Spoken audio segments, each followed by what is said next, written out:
नहीं सहेगा राजस्थान के ऊपर राज में आने वाले लोग।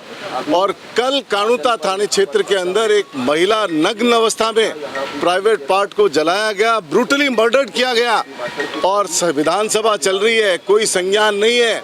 अभी तक पता नहीं है कि पीड़िता कौन है, अभी तक पता नहीं है कि जिस महिला की डेड बॉडी मिली है वो कौन है, अभी तक ये पता नहीं है कि उसको मारा किसने है, कौन कल्प्रिट है। तो मैं ये कहना चाहता हूँ कि जिस बात को लेकर के शासन में आए, राज में आए और सबसे ज़्यादा अगर किसी वर्ग के साथ अन्याय हो रहा है तो वो महिला है और महिलाओं के साथ जुल्म और अत्याचार राजस्थान में देखने को मिल रहा है। क्राइम पे कोई कंट्रोल नहीं है। मुख्यमंत्री और गृह मंत्री को जवाब देना चाहिए आज विधानसभा के अंदर कि इस क्राइम की ऐसी घटनाओं के ऊपर वो क्या कानून लाना चाहते हैं, किस तरीके से एक्शन लेना चाहते हैं।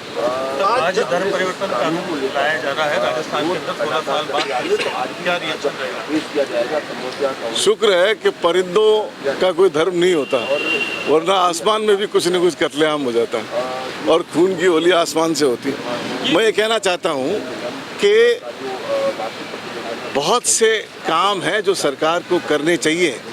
डेवलपमेंट के नाम पे जीरो, काम कुछ कर नहीं रही। हमारे शिक्षा मंत्री शिक्षा को छोड़ के सारा काम कर रहे हैं। तो ये सरकार से आप काम की उम्मीद नहीं कर सकते हो। इनसे पूछो रे काम क्या कर रहे हो, ये तो बताओ। अभी राज्यपाल का अभिभाषण पढ़ा गया, राज्यपाल के अभिभाषण में झूठ का पुलिंदा। इनका बजट, हमारी तो बात जो हमारे काम रोक दिए वो तो अपनी जगह है, इन्होंने बजट दिया और बजट में हम इतने मेगावाट के ट्रांसमिशन यहाँ स्थापित करेंगे, इतनी यूनिट यहाँ स्थापित करेंगे, इतनी यूनिट यहाँ स्थापित करेंगे। बजट से अभिभाषण को कंपेयर करो, 25% भी कंपाइल नहीं होता है, 25% भी काम नहीं है। काम के नाम पे जीरो है सरकार और बात सिर्फ इधर उधर की कर रही है।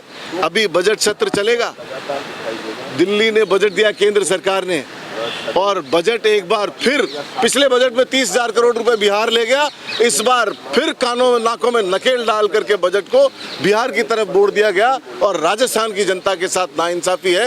इन सब बातों पे विधानसभा में चर्चा होगी, सरकार के फेलियर पे भी चर्चा होगी और इस बात पे भी चर्चा होगी कि जिस तरीके से इन्होंने अभिभाषण पढ़ा, कोटा की बात पढ़ रहे, एक लाइन नहीं है रिवर फ्रंट के लिए, एक लाइन नहीं है रेड लाइट फ्री बनाने के लिए, लेकिन दूसरी बातों पे ध्यान बटा रहे हैं। कोटा का जिक्र कर रहे हैं, लेकिन कोटा वो शहर जो कांग्रेस सरकार ने और शांति कुमार धारीवाल जो हमारे यूडीएच मंत्री थे, उन्होंने पूरी दुनिया के नक्शे पे कोटा को स्थापित किया कि एक ऐसा शहर है हिंदुस्तान में जो रेड लाइट फ्री किया गया है 5 सालों में।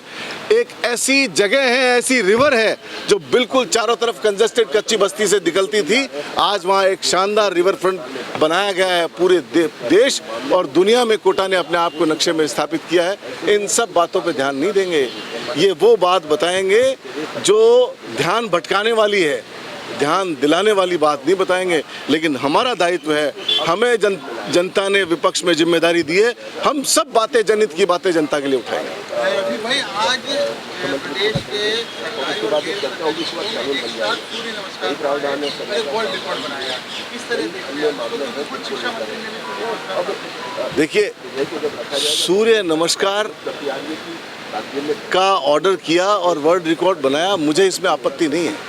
लेकिन फोर्सफुली कोई डिसीजन किसी भी वर्ग के ऊपर थोपा जाए, उसमें पूरी आपत्ति है।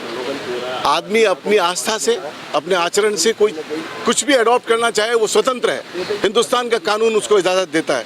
लेकिन आप ज़बरदस्ती, और शिक्षा मंत्री जी की तो बात ही क्या करें।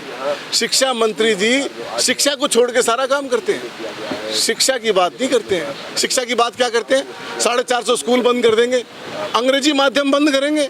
अरे अंग्रेजी माध्यम, तुम्हारे बच्चे तो पढ़े अंग्रेजी माध्यम में और गरीब का बच्चा पढ़े अंग्रेजी माध्यम में, तो वो कम करोगे।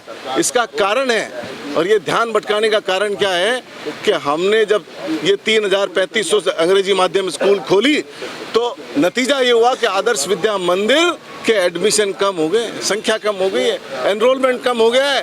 तो टारगेट ये नहीं है, टारगेट उसको प्रमोट करना है और सरकारी स्कूलों में नामांकन कम हो और गरीब का बच्चा इंग्लिश माध्यम में नहीं पढ़ सके, ये टारगेट।